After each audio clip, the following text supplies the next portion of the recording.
Olá, minha querida família do canal Reflexões dos Avós. Aqui quem fala é o João, o seu apresentador e também um dos roteiristas oficiais do canal. Sejam muito bem-vindos à parte 3, o grande desfecho da nossa história. Antes de mais nada, eu quero agradecer de coração. Já falei isso antes, mas falo de novo porque não custa nada reforçar. Tenho lido diversos comentários de vocês alertando sobre canais que estão copiando os nossos vídeos e olha, vocês estão certíssimos em ficar de olho. Infelizmente, tem muita gente tentando pegar carona no nosso trabalho duro, baixando as nossas histórias e lançando como se fossem deles, né? Eu acho lindo demais o cuidado e a lealdade de vocês tentando nos proteger. Por outro lado, eu preciso acalmar o coração de vocês sobre um canal em específico que muita gente comentou desconfiando. O canal Reflexões dos Idosos. Podem ficar tranquilos porque esse não é cópia. Aquele canal também é nosso. É o nosso canal irmão, oficial e feito pela mesmíssima equipe aqui do Reflexões dos Avós. Nós já tínhamos avisado em alguns vídeos sobre essa nossa casa nova, mas como a nossa família cresce todo dia, muita gente não viu. Decidi reforçar o aviso, porque quem ainda não se inscreveu lá está perdendo muita história boa. A saga do seu Alcides, por exemplo, nos deu um trabalho monumental. Foram 24 dias conversando com ele e a família para render 9 partes e mais de 10 horas de um conteúdo emocionante. Dá um trabalho danado contar o destino de cada um sem deixar pontas soltas, mas a gente faz isso com todo respeito e amor do mundo. Então o link oficial do nosso outro canal está logo aqui embaixo na descrição. Pode clicar lá sem medo, que é 100% seguro e é da nossa família. Fica o convite de ouro para maratonar o seu Alcides lá, mas só depois que terminar o vídeo de hoje por aqui, é claro, porque o seu Dirceu chegou no momento mais aguardado de todos. Falando nisso, atenção, esta aqui é a terceira e última parte da história do seu Dirceu. Se você caiu de paraquedas neste vídeo e ainda não assistiu a parte 1 e a parte 2, pare tudo o que está fazendo, não tente pegar esse bonde andando porque você vai ficar completamente perdido com tanta reviravolta. Mas calma, é fácil resolver. Clica neste card que está aparecendo aqui em cima da sua tela ou vai direto nos links das partes anteriores que eu os deixei logo abaixo, no primeiro comentário fixado. Assiste lá, respira fundo e depois volta correndo para cá. Como saber se é o vídeo certo? É só bater o olho na capa. Procura a foto do seu Dirceu e a faixa superior. E lembre-se da nossa identidade visual. A série dele tem uma faixa azul claro. Achou o azul claro no topo? Você está no lugar certo? E antes da gente começar, aquele último aviso muito especial. Estamos a um passo de bater a linda marca de 100 mil inscritos aqui no canal. Se você apoia o nosso trabalho duro de trazer essas histórias de vida para vocês, se inscreve agora para fazer parte da nossa grande família e nos ajudar a conquistar essa placa histórica. Deixa logo aquele like da confiança e vem comigo. Vamos ouvir o grande desfecho que o seu Dirceu tem para nos contar. Olha só, que bom que você está aqui comigo. Eu vinha te contando que o seu Frederico começou a destrinchar o que realmente aconteceu naquela noite na fazenda, no dia que eu e Fred nascemos, e minha mãezinha Maria Teresa se foi. Ele falou com o peito estufado que o coronel Aristides fez muita coisa errada, mas que ele não era o monstro puro e sem coração que todo mundo estava pintando. Ele contou que os gêmeos nasceram antes do tempo, de um parto muito difícil que acabou tirando a vida da Maria Teresa, só que a diferença entre os dois meninos era gritante. O seu Frederico apontou o dedo de leve para mim e disse que eu tinha nascido grande, forte, chorando a plenos pulmões, mas o Fred nasceu muito miúdo, fraco, roxo, quase sem conseguir puxar o ar para viver. O seu Frederico filho explicou, com os olhos perdidos em algum ponto da nossa sala, que ele e a dona Eleanor Viviam lá nos Estados Unidos carregando uma tristeza muito funda, o sonho de serem pais que nunca se realizava por nada desse mundo. Eles tinham tudo o que o dinheiro podia comprar, mas a casa era vazia de choro de criança. O coronel Aristides sabia muito bem dessa ferida do irmão, e naquela noite de desespero, com 2 bebês que não eram dele gritando dentro da casa grande, ele viu uma saída. O seu Frederico contou que o irmão ligou para ele pedindo socorro. A intenção verdadeira do coronel, logo de cara, era mandar os 2 gêmeos juntos para lá. Ele sabia que nas mãos do irmão eles seriam criados como príncipes, com todo o amor que um filho merece. Mas o que ele queria mesmo, minha filha, era garantir que aquelas crianças ficassem o mais longe possível dele, do outro lado do mapa, para ele nunca mais ter que encarar o rastro vivo da Maria Teresa e do engraxate circulando pelas terras dele. Mas tinha um limite muito perigoso ali. O seu Frederico explicou para nós que a logística de subornar contatos, forjar documentos e atravessar as fronteiras de país com 2 recém-nascidos prematuros era um risco absurdo. Eles iam acabar todos presos. O acordo feito às pressas no telefone foi que ele só tinha como levar uma criança em segurança. Com um bebê sobrando no colo, o coronel precisou tomar uma decisão. O seu Frederico disse que o irmão dele não teve intenção de matar o gêmeo fraco.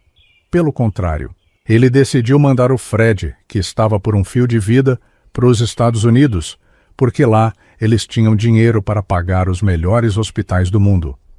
O Fred precisou ficar 20 dias internado na gringa para conseguir sobreviver, coisa que na nossa cidade do interior nunca ia acontecer.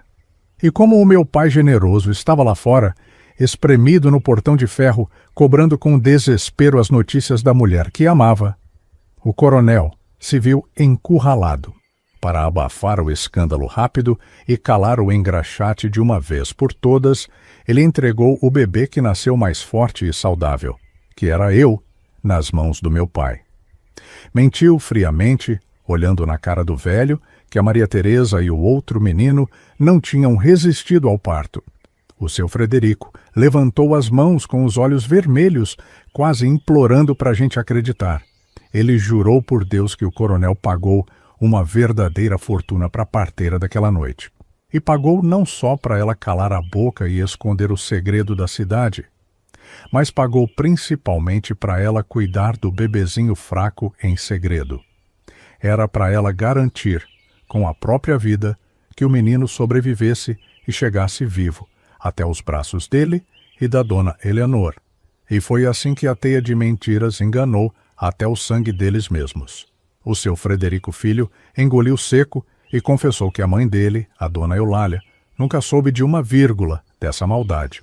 Ele contou que, quando o Fred finalmente foi levado para os Estados Unidos, ele ligou para o Brasil, avisando a mãe que a esposa tinha acabado de dar à luz um menino. A dona Eulália acolheu a notícia chorando de alegria, recebendo a criança cega de amor, como um neto legítimo. E é bem aqui, minha filha, que entra aquele detalhe dos olhos azuis que eu insisti tanto para você prestar atenção agorinha há pouco. A dona Eulália nunca desconfiou de adoção nenhuma. Sabe por quê? Porque a dona Eleanor, como você viu, tem esses olhos azuis clarinhos de madame estrangeira. A vida inteira, a avó olhava para o rosto do Fred e falava para todo mundo, de peito estufado de orgulho, que o menino tinha puxado os olhos lindos da mãe. A mentira que o coronel inventou encaixou tão perfeitamente que a verdade ficou enterrada viva. Ele terminou de falar apontando o dedo com firmeza, dizendo que, se a gente não acreditasse que a intenção do coronel era proteger a criança e dar uma vida de rei para ela, que a gente podia ir atrás da tal parteira. Que se a gente achasse aquela senhora, onde quer que ela estivesse, ela ia confirmar exatamente o que o coronel tinha tratado com ela naquela noite escura. Depois de muita prosa, muito choro engolido e de botar todas essas verdades pesadas na mesa, a poeira finalmente começou a baixar dentro daquela sala. O coração de todo mundo foi voltando para o compasso certo, aceitando o peso daquela história. Foi aí que a minha mãe, para quebrar aquele restinho de tensão que ainda amarrava o ar, foi lá para a cozinha e trouxe para o meio da sala uma travessa cheia dos pães caseiros e do bolo de fubá que ela assava como ninguém. Minha filha, vou te confessar uma coisa. No meio de toda aquela tempestade, teve uma hora que chegou a ser engraçado. Dava gosto de ver a minha mãe, toda acanhada, morrendo de vergonha, tentando oferecer um pedaço de bolo para Dona Eleanor.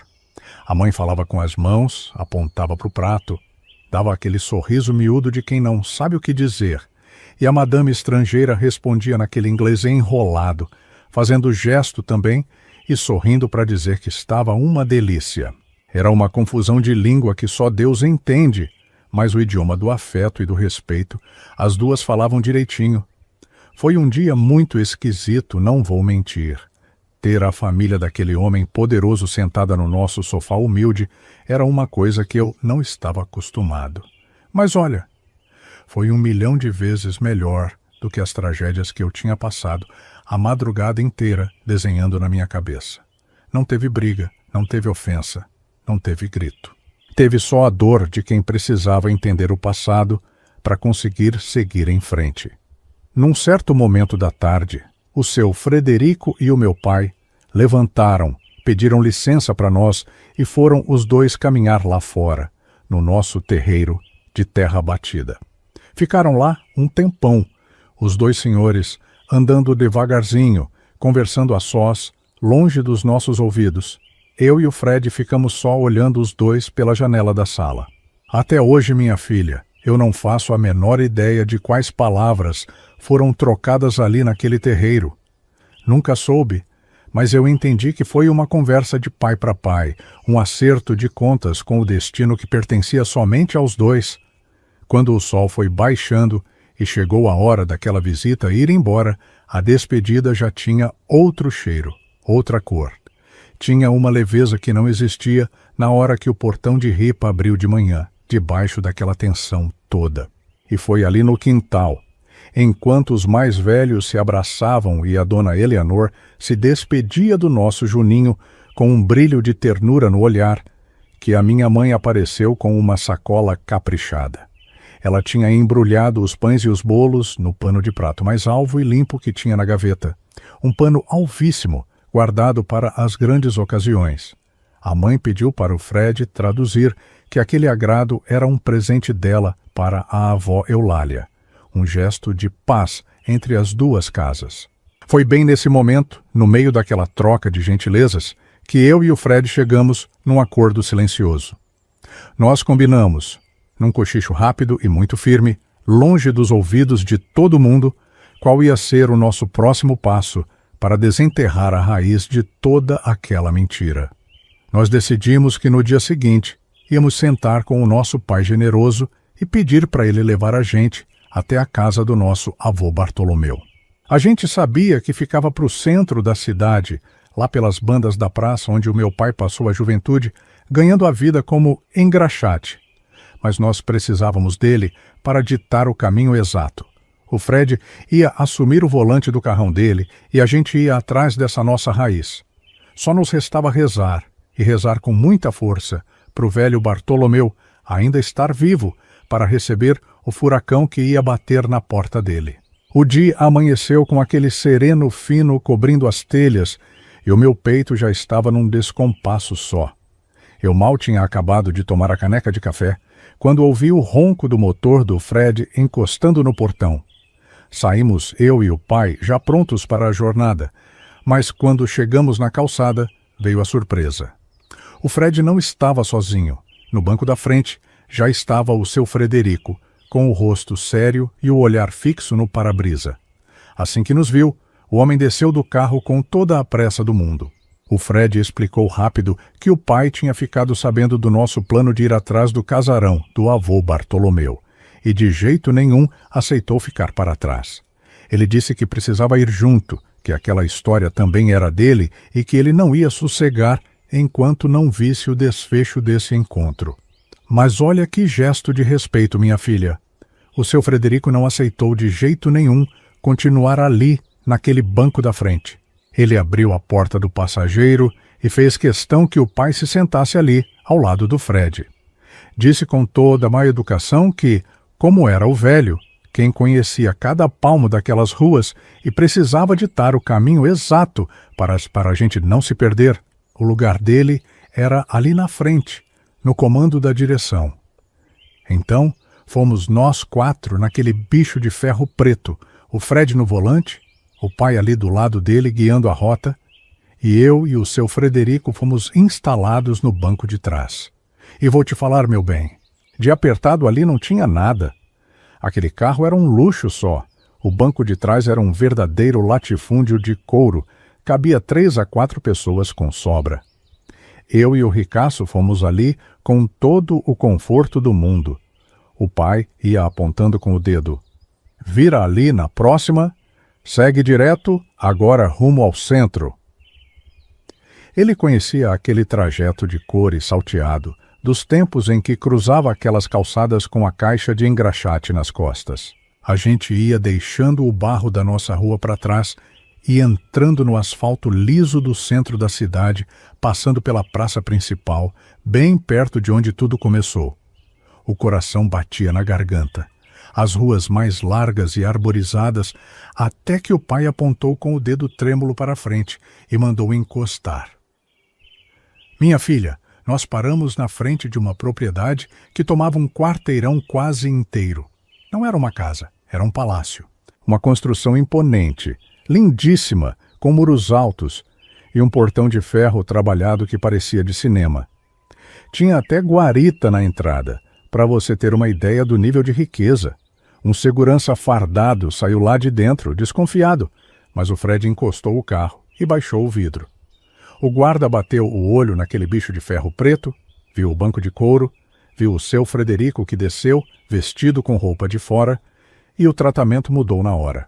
O seu Frederico não rendeu muita prosa, apenas encostou no vidro e avisou ao homem, com a voz muito firme, que era para ele anunciar, lá no interfone, que o assunto daquela visita se tratava do antigo genro do seu Bartolomeu, o coronel Aristides. O segurança não fez mais nenhuma pergunta, chamou lá dentro, dando o recado exato, e no minuto seguinte, os portões pesados se abriram devagar, engolindo a gente para dentro daquele mundo de magnata. Nós descemos do carro e fomos levados até a entrada principal. O salão daquela casa, olha, eu nunca tinha pisado num lugar daquele jeito. O chão era de um mármore tão claro e tão polido que a gente via o próprio rosto refletido nele. O lustre no teto parecia feito de gotas de gelo brilhante. E a casa tinha vida, não era um lugar vazio. Logo que entramos, deu para ver que a família estava toda por ali. Tinha uma senhora com roupas mais escuras, de semblante muito sério, que depois a gente veio a saber que era a irmã mais velha da nossa mãe, Maria Teresa, uma viúva que morava lá só para cuidar do seu Bartolomeu. Tinha também a atual esposa dele, uma mulher mais moça, com quem ele tinha se casado depois de toda a tragédia do passado. E quando eu digo que era uma mulher mais moça, é mais nova que ele, claro, mas também já era bem senhora, lá para os seus 50 anos para cima, eu acho.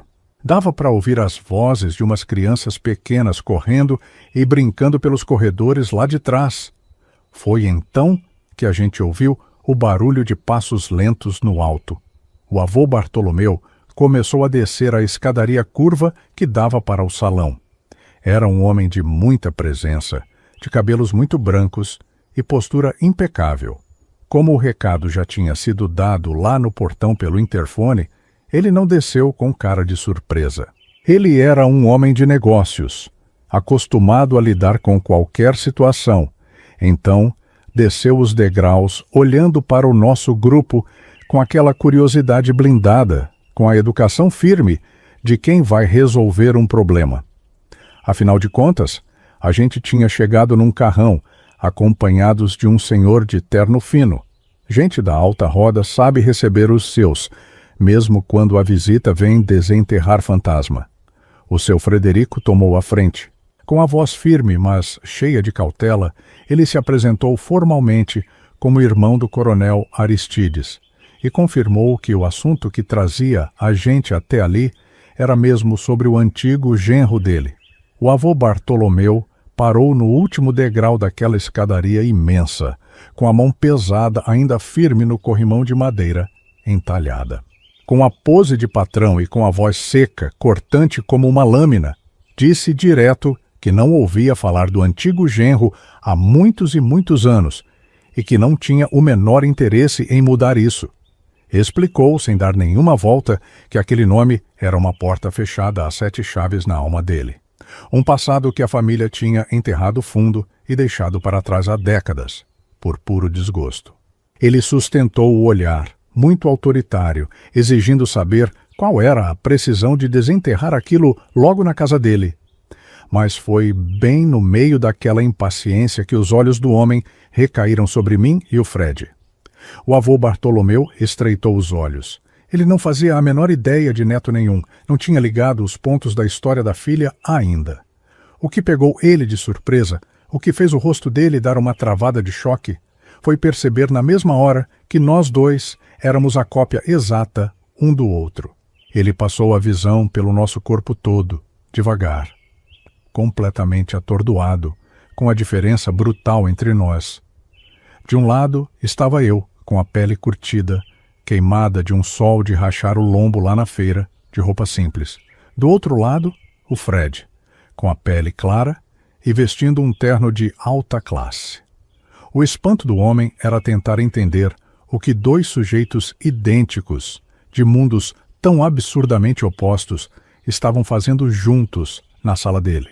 A confusão na cabeça dele era tanta que antes que o seu Frederico pudesse continuar a explicação, o avô Bartolomeu desviou o olhar da gente e cravou a visão direto no rosto do meu pai generoso, que estava ali do lado, muito quieto. A fisionomia de patrão deu uma vacilada. A mente dele começou a vasculhar gavetas antigas da memória. Ele soltou o corrimão, deu um passo devagar na direção do meu pai e, sem desviar os olhos, disparou. "Você não me é estranho."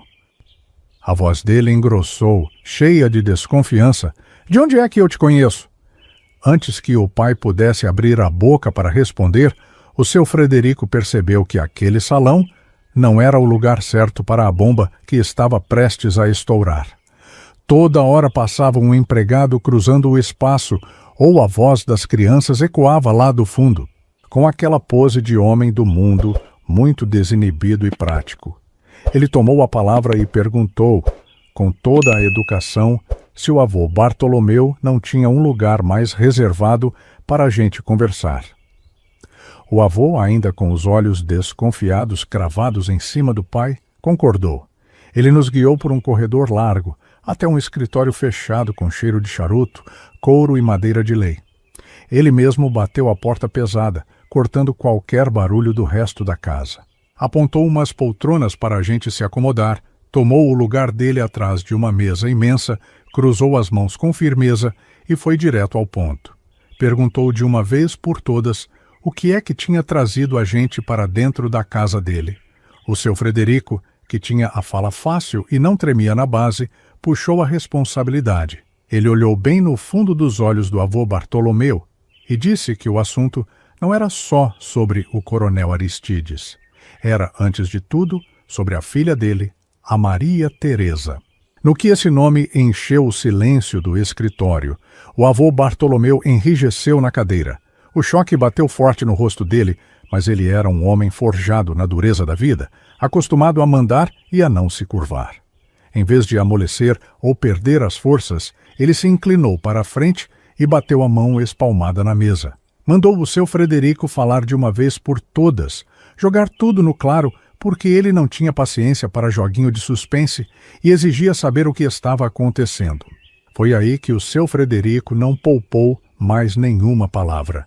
Ele apontou direto para o meu pai generoso e revelou, sem gaguejar, que o homem ali sentado, calado, era o verdadeiro amor da vida da Maria Teresa, o homem que ela tinha escolhido e o pai de sangue das crianças que ela carregava no ventre, E antes que o avô pudesse processar o peso daquela informação, o seu Frederico fez uma pausa e achou melhor dar um aviso logo de cara.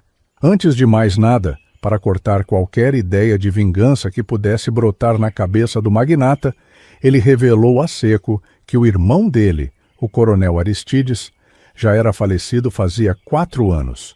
E foi logo em seguida, não dando nem tempo para o velho respirar aliviado ou com raiva pela tal morte, que ele soltou o golpe de misericórdia. O senhor chorou a morte da sua filha e de um neto naquela fazenda isolada. O seu Frederico falou, com a voz engrossando de emoção e raiva. Mas eu vim de outro país até aqui para lhe dizer uma coisa. Naquele dia maldito do velório, aquele caixãozinho branco que o senhor ajudou a enterrar, não tinha corpo nenhum lá dentro. O avô Bartolomeu perdeu a cor na mesma hora.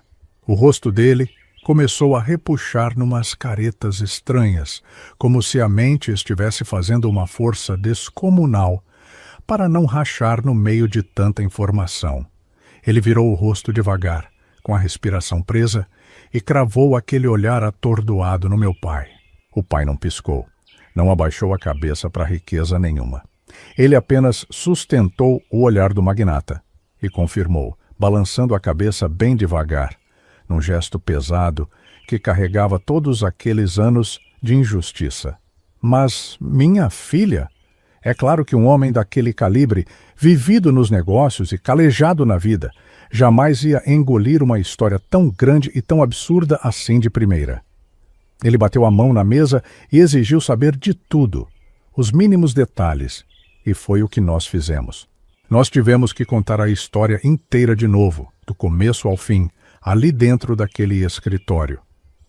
Para não ser chato para você que me ouve e não ficarmos repetindo a mesma miséria, basta dizer que nós colocamos na mesa toda a trama suja do coronel Aristides. Falamos do desespero do parto, da divisão dos bebês, da parteira comprada a peso de ouro e do teatro armado no velório.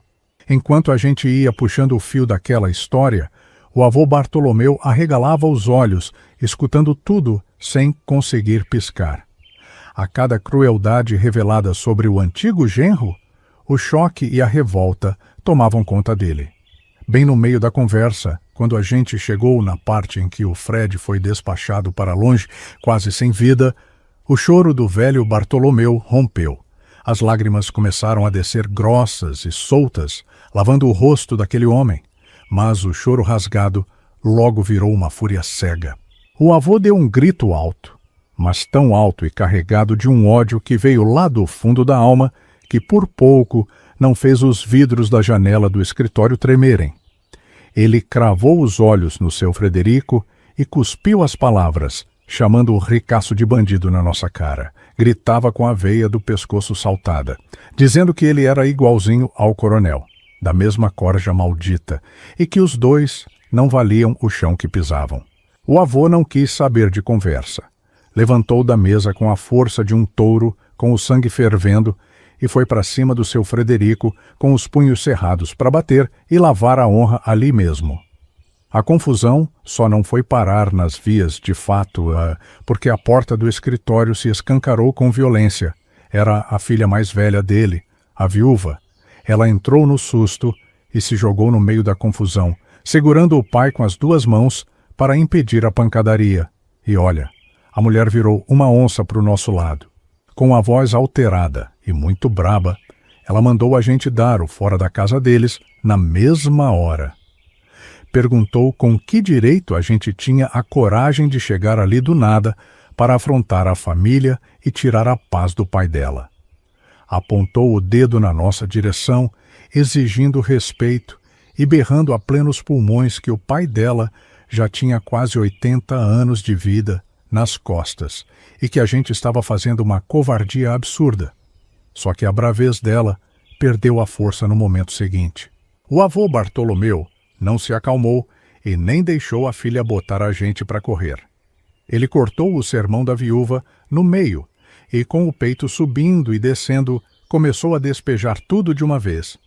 Ele apontava para mim e para o Fred, com os olhos vermelhos, e vomitava a verdade engasgada na cara da filha. Contou sobre o caixão vazio de décadas atrás, sobre a mentira do coronel, e como os filhos da irmã dela estavam ali, vivos e de pé na frente deles. No meio desse vendaval de revelações, a esposa do avô chegou correndo na porta, atraída pela gritaria, e ficou plantada ali, ouvindo aquele desabafo desesperado e escandaloso do marido também. Minha filha, aquilo tomou uma proporção que você não faz nem ideia. O que era para ser uma confissão engolida no silêncio e no couro daquele escritório virou uma tempestade que destelhou a casa inteira num piscar de olhos, com todo mundo paralisado de horror diante do que o passado tinha vomitado no tapete deles. A filha viúva, que até 1 minuto atrás parecia uma leoa pronta para arrancar o nosso couro, foi perdendo a força nas pernas aos poucos. A raiva no rosto dela foi derretendo e as lágrimas começaram a escorrer soltas. Com a voz embargada e os olhos arregalados, pulando do meu rosto para o rosto do Fred, ela perguntou num fio de voz qual era a nossa idade. Eu mesmo tomei a frente, estufei o peito e respondi. A mulher ficou de boca aberta, paralisada. A matemática da vida fechava perfeitamente com o dia e o ano da morte da irmã dela. Não tinha como negar o que estava bem ali na cara de todo mundo. No meio daquele silêncio atordoado que tomou conta da sala, o seu Frederico engoliu qualquer pingo de orgulho que ainda tinha. Ele abaixou a guarda, levantou as mãos na direção do avô Bartolomeu e implorou perdão. Não pediu perdão só pelos pecados do irmão, mas pela família dele ter feito parte daquela teia. Com os olhos marejados, o ricaço implorou para o avô não deixar a sombra do coronel cegar o coração dele. Pediu, quase suplicando, para que ele aceitasse os netos, para que ele recebesse de braços abertos o sangue da filha que o destino tinha feito, o milagre de devolver. O avô Bartolomeu respirou fundo. Aquele homem de ferro enxugou o rosto com o lenço que a esposa deu nas suas mãos, deu um passo à frente e parou a 1 palmo de nós dois. Ele ficou olhando bem no fundo dos nossos olhos, decifrando a gente. O velho era uma mente brilhante, inteligente demais. Ele não precisou de nenhuma apresentação oficial. Passou o olho na minha pele curtida, nas minhas mãos grossas e na minha roupa simples, e depois olhou para o terno fino e para a postura mais delicada do meu irmão. Sem hesitar, ele apontou o dedo direto no meu peito e disse com a voz firme, "Você é o Dirceu." Em seguida, virou para o lado e falou, "E você é o Fred." Ele acertou na mosca.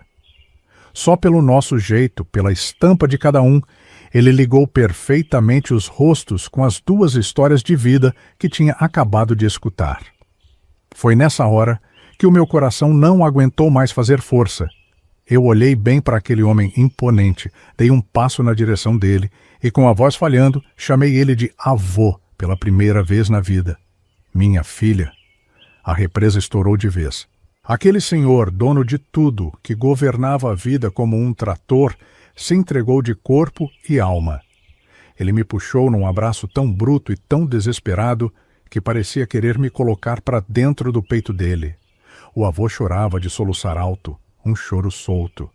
Os ombros largos dele tremiam sem parar nos meus braços, lavando todo o luto e o veneno daquela mentira de uma vez só. Era o abraço de um sobrevivente que, depois de quase morrer no mar, finalmente encontrou a praia. Vendo aquela cena que doía e curava ao mesmo tempo, o Fred não conseguiu ficar parado. Ele deu um passo à frente e envolveu a gente, jogando os braços por cima dos ombros do avô e dos meus, fechando ali, naquele aperto de 3 homens, a família que o dinheiro e a maldade tinham tentado arrancar pela raiz. Aos prantos, o homem contou que a vida inteira carregou a mão pesada do próprio orgulho. Ele confessou que, quando descobriu a gravidez da Maria Teresa, virou as costas para ela. Por maldade e punição, ele mandou ela embora para a fazenda isolada e bateu o pé dizendo que não ia ver a filha grávida. Disse que aquele distanciamento era um castigo e jurou que só pisaria naquelas terras no dia que a criança nascesse. As lágrimas escorriam pelo rosto enrugado dele enquanto ele narrava a pior dor do mundo. O avô Bartolomeu contou que a viagem dele para a fazenda finalmente aconteceu. Mas quando ele pisou lá, ele encontrou a filha e o bebezinho arrumados num caixão. O castigo que ele quis dar para ela virou a condenação dele mesmo. Ele chorava feito uma criança, gritando que nunca, nem por um segundo, tinha conseguido se perdoar por aquele abandono. Aquele choro rasgado no meio do escritório selou a nossa paz, minha filha. O avô abraçou a gente, bateu no peito e jurou que ia consertar o passado na mesma hora, botando o nosso nome no lugar de direito como verdadeiros netos, para garantir a parte que nos cabia da herança, de igual para igual, com os outros filhos dele. Só que o amor de um avô não muda a tinta do cartório. Para a justiça, eu e o Fred ainda não passávamos de 2 desconhecidos. Quando o avô bateu o pé e anunciou a decisão dele, a notícia vazou pelos corredores daquele casarão de mármore e o inferno se armou na mesma hora. Os filhos homens do último casamento do avô Bartolomeu, criados naquele luxo e de olho na divisão dos bens, ficaram crivados de dúvidas. Eles não engoliram aquela história de jeito nenhum. Achando que o pai idoso estava sendo feito de bobo, eles mesmos deram a ordem e mandaram os advogados da família revirarem tudo para descobrir a verdade e desmascarar a gente a qualquer custo. Foi a mando desses filhos que os engravatados, os sócios e os urubus de terno se levantaram como uma nuvem de gafanhotos. Para aquela gente da alta roda, nós não passávamos de uma quadrilha de vigaristas. A teoria deles era ardilosa e muito bem costurada. Eles olhavam para mim e para o meu pai generoso como 2 caipiras aproveitadores e para o Fred e para o seu Frederico como ricaços traidores mancomunados num golpe de marca maior. Achavam que a gente tinha inventado uma história triste para dar o bote numa fatia da fortuna de um velho abalado pela emoção. Tivemos que ir para os tribunais lutar pelo nosso sobrenome. Eles nos chamavam de abutres na nossa cara. Nós éramos a escória querendo sentar na cadeira de veludo do casarão. Tivemos que ir para os tribunais lutar pelo nosso sobrenome contra o papel passado e contra o dinheiro deles. E a lei daquela época, minha filha, era cega e surda para quem não tinha berço. Não existia essa facilidade que se tem hoje, esse tal de exame de DNA que você tira uma gota de sangue e a máquina cospe a verdade impressa, no dia seguinte, com 100% de certeza. Naquele tempo, provar que eu e o Fred saímos do ventre da Maria Teresa era quase como provar que a água corre para cima. A primeira humilhação foi ter que provar no próprio corpo.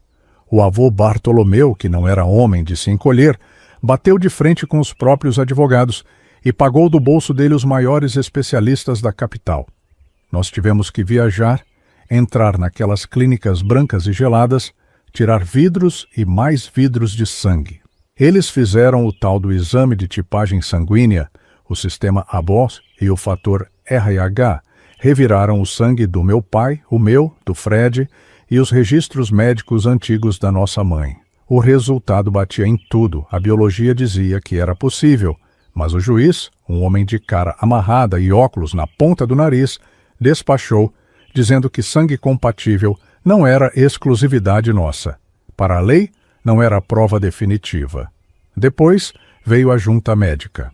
Nós fomos levados para uma sala apertada no fórum, onde 3 médicos peritos começaram a medir a gente com réguas de metal frias e compassos.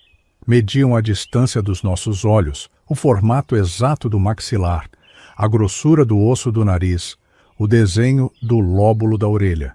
Fizeram um verdadeiro mapa das nossas feições para comparar com as fotos de juventude da Maria Teresa. Era o tal do exame antropológico. Eu me sentia um cavalo de feira, sendo avaliado pelos dentes, engolindo a seco cada humilhação. O laudo final dizia que a nossa semelhança com a falecida era fenomenal e estatisticamente irrefutável. Mas os advogados de defesa batiam na mesa do tribunal, gritando que semelhança física era obra do acaso, capricho da natureza, e não documento com firma reconhecida em cartório. A gente precisava de chumbo grosso, e o primeiro tiro de canhão veio com o seu Frederico. Ele não se acovardou diante de ninguém. O homem vestiu o melhor terno que tinha, entrou naquele tribunal de cabeça erguida e sentou na cadeira das testemunhas. Com a voz firme, que ecoou naquele salão imenso de madeira escura, ele confessou em voz alta os crimes do próprio sangue. Entregou nas mãos do juiz a correspondência antiga, os canhotos manchados das passagens de navio, os extratos de dinheiro vivo que o coronel Aristides usou para calar a boca de todo mundo. O seu Frederico assumiu a própria vergonha, arrastou o nome da própria família na lama, tudo para limpar o nosso nome. Os advogados da outra parte tentaram desqualificar ele, dizendo que era um homem louco e ressentido, mas ele não recuou 1 milímetro. Só que a palavra de um parente brigado ainda precisava de um alicerce, e o alicerce tinha nome, rugas fundas e mãos calejadas. A parteira, Dona Zilda. Ah, minha filha, você precisava ver a entrada daquela mulher no tribunal. Quando nós fomos caçar o paradeiro dela no interior profundo, os engravatados acharam que a gente ia apresentar uma velhinha debilitada, confusa das ideias, fácil de ser desmentida. Que nada. Dona Zilda já beirava os 80 anos, mas era uma mulher de fibra, daquelas que cortam lenha com machado, que sobrevivem a qualquer tempo ruim e não abaixam a cabeça para homem nenhum. Porque quem tem a verdade de Deus no peito não teme juiz nem engravatado. Se você concorda que a mentira não prospera diante do Senhor, desce aí nos comentários e digita para mim: Deus é maior, para dar força para nossa testemunha. Ela viajou horas sacolejando numa caminhonete velha e entrou no fórum com o passo firme, batendo a bengala de madeira maciça no chão de lajota. Quando o advogado de acusação tentou apertar ela, usando palavras difíceis e cheias de curva para tentar confundir a cabeça de uma senhora da roça, ela deu uma risada seca que calou o fórum. Dona Zilda não se intimidou. Ela levantou e apontou o dedo torto de artrose bem no nariz do engravatado. Contou, com uma riqueza de detalhes que dava arrepio na espinha de qualquer um, como foi a madrugada daquele parto na fazenda isolada. Descreveu o grito de dor da mãe Maria Teresa rasgando a noite, descreveu o lençol manchado, o cheiro forte de querosene da lamparina queimando. Ela olhou direto nos olhos do juiz e disse em alto e bom som: O senhor coronel me comprou com um maço de dinheiro sujo e uma ameaça de morte no pé do ouvido. Ameaçou a família sagrada dela. Ele arrancou o primeiro menino dos braços da mãe antes mesmo do segundo coroar. Eu vi, com esses olhos que a terra ainda há de comer, aqueles 2 meninos nascerem.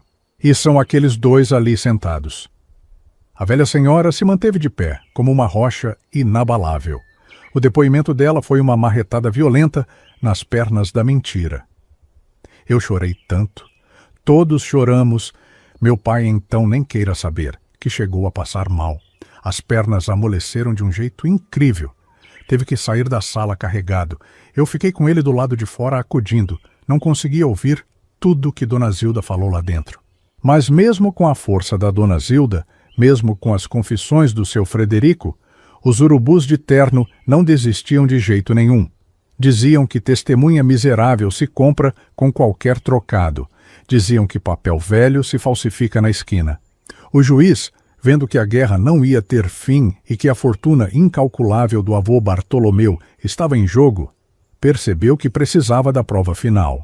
A prova que homem nenhum, por mais rico, estudado e ardiloso que fosse, conseguiria forjar. A palavra que o juiz bateu o martelo e que fez os advogados engolirem em seco foi pesada. Exumação.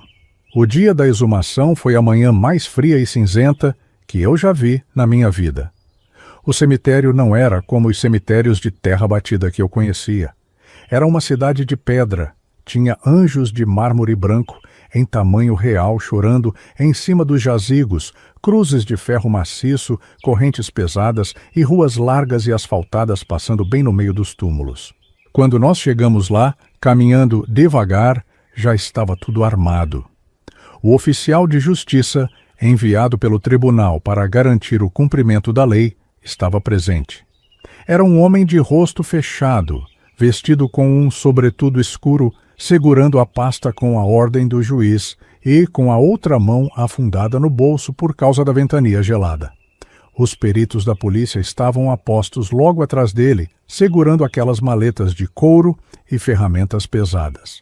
Os advogados da família estavam afastados a uns 10 passos de distância, de braços cruzados, ostentando um sorriso de deboche no canto de boca, crentes que o nosso teatro ia desmoronar ali mesmo na frente de todo mundo. O meu pai estava do meu lado esquerdo, calado, duro feito uma estátua, com o maxilar travado de tanta tensão que dava para ver o músculo saltar. O Fred estava do meu lado direito, respirando curto. Estava a mãe, a Dalila, até a avó do Fred, a dona Eulália, estava ali. Ela era uma senhora boa de coração, apesar daquele primeiro impacto que a gente teve na vida dela.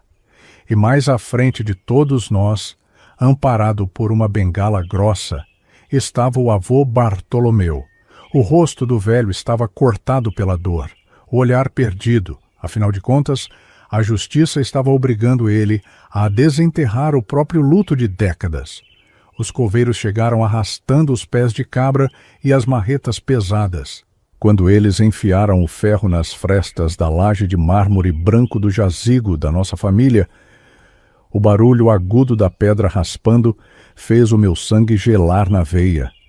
Parecia que o mundo inteiro tinha ficado em silêncio absoluto só para escutar aquele som arrastado e fúnebre.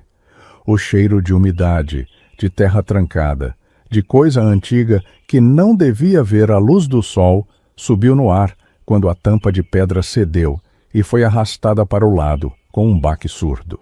Lá embaixo, na escuridão do buraco de concreto, os peritos desceram uma escada de metal que rangia a cada degrau. O silêncio lá em cima era tão denso, tão sufocante, que dava para ouvir nitidamente a respiração do avô Bartolomeu arfando no frio. Os homens amarraram umas cordas grossas, deram o sinal com a mão e começaram a puxar. Minha filha. Quando o caixãozinho apontou na beirada do jazigo, foi um verdadeiro milagre ele não ter se desmanchado no ar. 23 anos trancados ali embaixo cobram um preço cruel. A madeira não estava apenas manchada pelo limo, ela estava estufada pela umidade, completamente podre e esfarelando nas quinas. O branco original da pintura tinha virado um cinza encardido e doente. O fundo do caixão formava uma barriga perigosa, envergado e rachado por causa do peso imenso que suportou por mais de 2 décadas, e os pequenos anjos que enfeitavam as alças estavam pretos e corroídos de oxidação. Os peritos tiveram que calçar o fundo com as mãos e puxar com um cuidado extremo, porque a caixa inteira estalava, ameaçando desabar e virar farelo ali mesmo. Ao ver aquela ruína subindo à luz do dia, o meu pai apertou o meu ombro com uma força que quase deslocou o meu osso. O oficial de justiça consultou o documento na pasta e deu a ordem para os peritos prosseguirem, com a voz dura e oficial. Os peritos colocaram o caixão com todo o cuidado em cima de uma lona preta que já estava esticada no asfalto da aléia do cemitério. Pedaços de madeira podre e terra úmida caíram sobre o plástico.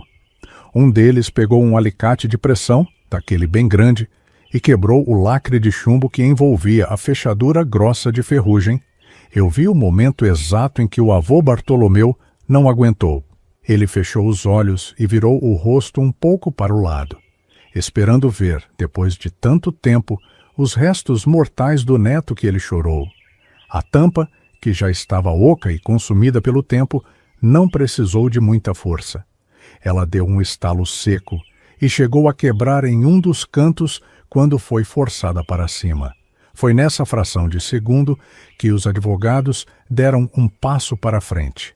Eles esticaram o pescoço como abutres, com os olhos vidrados, esperando encontrar os ossinhos de um bebê, esperando a prova irrefutável de que a gente era um bando de mentirosos e o ponto final naquela palhaçada. Mas não tinha osso nenhum. Claro que não tinha. Não tinha vestígio humano, não tinha pó de gente. Quando a tampa virou de vez, a poeira sufocante subiu e a luz daquela manhã cinzenta bateu direto lá dentro. O que estava descansando no fundo daquele caixão podre era um lençol branco. Estava amarelado, puído, quase desmanchando pelo tempo. E dentro das dobras daquele lençol, amarradas com uma corda de sisal grossa para que não batessem nas laterais de madeira e fizessem barulho durante o velório, estavam 5 pedras. Pedras brutas, pedras de calçamento, escolhidas a dedo pelo coronel Aristides, para imitar de forma cruel o peso exato de um bebê. Nenhuma alma viva naquele cemitério teve coragem de respirar por uns 10 segundos inteiros. Os advogados, que até então sorriam e debochavam, ficaram com o rosto completamente desfigurado de horror. A cor da pele deles sumiu. Ficaram brancos como o mármore das lápides que cercavam a gente. A expressão de deboche derreteu, escorrendo pelo chão. O oficial de justiça, que era um homem vivido de fórum e calejado em ver tragédia, abriu a boca, completamente chocado. Ele não conseguiu dizer uma palavra, apenas ficou olhando fixamente, paralisado, para aquelas pedras sujas de terra antiga. O avô Bartolomeu não precisou de ajuda. Ele abriu os olhos, olhou para o fundo do caixão e largou a bengala no chão. O barulho da madeira batendo na pedra do cemitério ecoou longe. O velho magnata não desmaiou, não vacilou nas pernas e não precisou de amparo de ninguém. A fúria gigantesca deu a ele uma força de leão. Ele deu 3 passos pesados na direção do oficial de justiça, parou frente a frente com a autoridade, apontou o dedo trêmulo mais firme para dentro daquele buraco macabro de madeira podre e falou com uma voz que rasgou o silêncio do cemitério inteiro. Escreva no seu laudo e leve para o seu juiz. Eu exijo que a identidade dos meus netos seja lavrada no cartório hoje. E exijo que o nome desse monstro do Aristides seja arrancado e apagado de toda a história dessa família.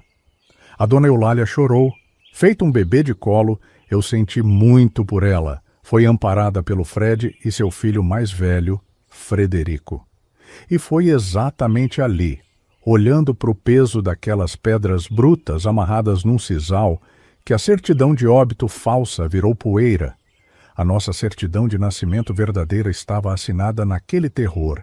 Não tinha mais tese de defesa, não tinha mais brecha na lei, não tinha mais recurso, não tinha mais nenhum advogado urubu que pudesse abrir a boca para contestar a gente.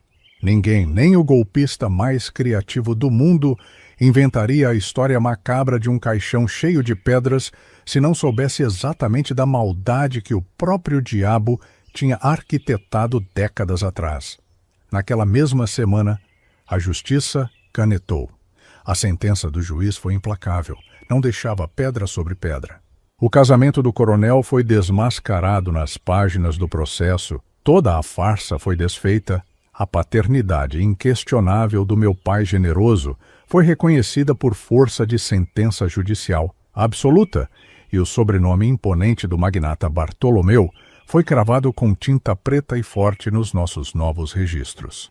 Nós entramos naquele cemitério imenso, apontados como golpistas bastardos, mas nós saímos pelo portão de ferro principal, pisando firme, como netos legítimos, com o nosso lugar e o nosso quinhão garantidos na mesa daquela família. E se você acha, minha filha, que a nossa história terminou no portão daquele cemitério, você se engana redondamente. A tormenta limpa o tempo, mas é a vida depois da chuva que mostra de que barro a gente é feito.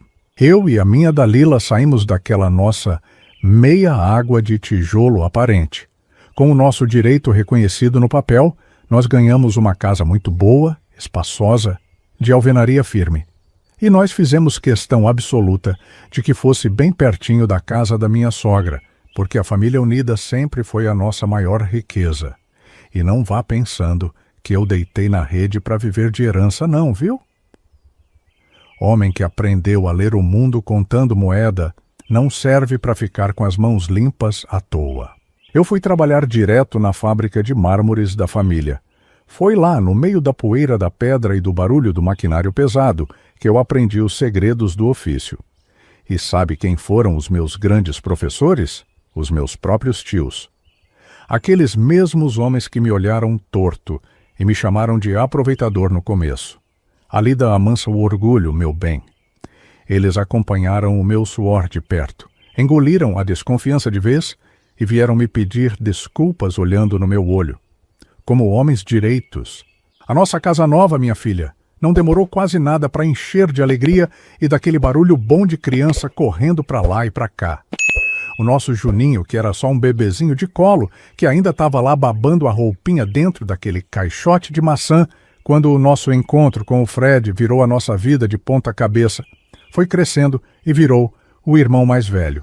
A minha Dalila, com aquela força de rocha que Deus deu para ela, me deu mais 3 meninas lindas. A Maria, a Joana e a Wanda. Olha, você precisava ver a alegria dos meus pais. Eles, que passaram a vida inteira criando só menino bruto, sempre sonharam em ter meninas circulando pela casa, enfeitando a sala com laço de fita. Criamos os nossos 4 filhos com fartura na mesa, graças a Deus e ao nosso suor. Mas sem nunca, em dia nenhum, deixar eles esquecerem o respeito pelo trabalho e de onde a nossa família veio, e o meu irmão. O Fred, depois de ter o coração lavado e a mente em paz, depois de enfrentar toda aquela tempestade no tribunal, arrumou as malas e voltou lá para os Estados Unidos. Ele casou por lá, formou a família dele, mas se você acha que foi com a Charlotte, aquela moça chique que veio com ele na feira, você se engana redondamente. A gringa não aguentou o tranco. Como o Fred ficou meses aqui no Brasil por causa daquele tempo de sentença e da papelada do juiz, a moça não quis saber de esperar, separou dele e seguiu a vida dela. Mas o destino escreve certo. Lá nas terras estrangeiras, ele conheceu uma outra moça, a Catherine, uma americana de um coração enorme e muito parceira. Ele casou com ela e, olha só que coisa, tiveram 4 filhos, passou de mim na conta. Ele seguiu o rumo dele muito feliz. E os pais de criação dele, o seu Frederico e a dona Eleanor, que erraram feio lá no passado, ao esconder a verdade, conseguiram se redimir. Eles sempre foram ricos, nunca faltou nada de material. Mas o alívio mesmo foi não precisar carregar aquela culpa pelo resto da vida. Eles deram muito amor para o menino e terminaram os dias em paz com a gente, e principalmente com Deus. O meu avô Bartolomeu também fez questão de ajeitar o lado dos meus pais. Ele comprou uma casa muito boa de alvenaria fina e deu de presente para o meu pai generoso e para minha mãe Iracema. Era um pouco mais afastada da minha, mas não tinha problema porque depois que eu comprei o meu primeiro carro, eu ia direto lá visitar eles no domingo. No começo, o meu pai, com aquele orgulho de homem do barro, não queria aceitar a casa de jeito nenhum. Mas o avô insistiu, quase chorando. A gente entendeu que aquele era o jeito do velho Bartolomeu pedir desculpas por tudo que fez o meu pai passar. Era a forma dele tentar consertar o passado. E o pai, que era um homem de coração bom e incentivado por todos nós, acabou aceitando. E quem ficou com aquela casinha antiga deles foi o Tião. Ele se casou com a Celeste. E os dois iam começar a vida ali. Mas, minha filha, a vida tem uns baques que a gente não entende. A pobrezinha da Celeste teve um câncer muito nova, uma doença maldita, e deixou o meu irmão viúvo cedo demais, sem nem conseguirem ter filhos. O Tião sofreu que deu dó, mas nós fomos forjados na luta, né? Ele não se entregou. Anos depois, ele reencontrou a alegria e casou novamente, dessa vez com a Rosana. E olha, recuperaram o tempo perdido, tiveram 7 filhos. O Tião arregaçou as mangas, bateu muita massa, reformou a casa dos pais inteirinha e deixou um verdadeiro capricho, fazendo o canto dele no lugar exato onde a gente cresceu. E aquela casinha de meia água no fundo, que eu e a Dalila começamos a vida, virou um belo depósito para as ferramentas dele. Já o meu irmão Neto A história tomou um rumo que me dói até hoje. Ele foi o único de nós que quis fazer faculdade, o único que teve estudo de diploma na parede. Ele casou e a esposa dele, a Raquel, era uma mulher muito boa, dona de casa dedicada, que cuidava muito bem dos filhos deles. Ele era um orgulho para nossa família. Mas aconteceu uma coisa muito feia da parte dele. O neto se deixou levar, traiu a esposa, se apaixonou pela amante e teve a coragem de largar a família, deixando a mulher sozinha com 2 crianças pequenas. Aquilo foi um escândalo medonho na nossa cidade. Eu senti uma vergonha tão amarga pelo sangue que ele carrega, não passei a mão na cabeça de jeito nenhum. Fui lá, amparei a minha ex-cunhada e ajudei a cuidar dos meus sobrinhos, porque homem que é homem não vira as costas para a responsabilidade. Nunca deu um centavo de pensão para crianças. Meu irmão decepcionou a gente, principalmente o meu pai. Agora, se você me perguntar do avô Bartolomeu, o homem de fibra, a gente construiu uma relação que valia ouro com ele. O velho continuou com as rédeas da vida bem firmes na mão, lúcido e forte, e não fazia mais nada sem chamar a gente. Ele queria a família inteira junta na ponta da mesa dele, para qualquer decisão de negócios e para qualquer comemoração. O Fred vinha todo ano no Natal ou nas férias das crianças. Trazia a família americana inteira. E o avô aproveitava a gente de um jeito lindo.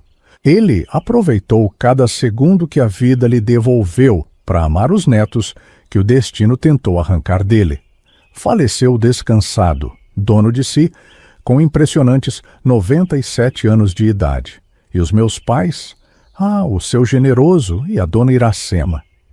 Eles não quiseram parar de trabalhar de jeito nenhum. A lida era o sangue deles. Nós montamos uma barraca caprichada para eles na feira, bem pertinho dos meus sogros. Eles realizaram o sonho deles lá. O pai vendeu aquele caminhão velho de guerra, comprou numa caminhonete do ano e andava para cima e para baixo, levando a mãe para todo canto. Mas a vida cobra o seu pedágio. A mãe, que sempre foi aquela mulher mais fortinha, de ficar beliscando massa na cozinha, acabou desenvolvendo uma diabetes muito triste. Eu paguei os melhores médicos, os tratamentos mais caros. Com a herança gorda do meu avô, ela lutou feito uma leoa para não se entregar. Mas a doença foi implacável e ela acabou perdendo a visão de tudo. Mas sabe o que ela fez, minha filha? Se você acha que a escuridão derrubou a dona Iracema, você não conhece a fibra daquela mulher. No começo foi um baque. É claro que doeu não enxergar a luz do dia, mas a tristeza parou por aí. Ficar longe do forno quente, ela não aceitou de jeito nenhum. A mãe simplesmente mapeou a cozinha inteira na cabeça dela. Ela passou a sovar o pão e a descobrir o ponto exato da massa só pelo tato daquelas mãos calejadas.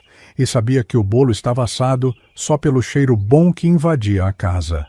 Ela virou a verdadeira rainha daquela cozinha, de pé ali no fogão, ensinando e orientando as noras e as netas, feito uma maestrina. Ela não murchou, não senhora. Viveu os anos que Deus deu a ela com um sorriso no rosto, comandando a nossa família pelo cheiro do café coado, sendo o nosso maior exemplo até o dia em que partiu em paz, deixando um legado de força que a gente não esquece nunca. Quando ela partiu, o meu pai quase morreu do coração de novo, mas aquele homem forte não ia desonrar a garra da companheira de trincheira. Homem de uma mulher só não sabe viver muito tempo no mundo sem a sua bússola, é verdade.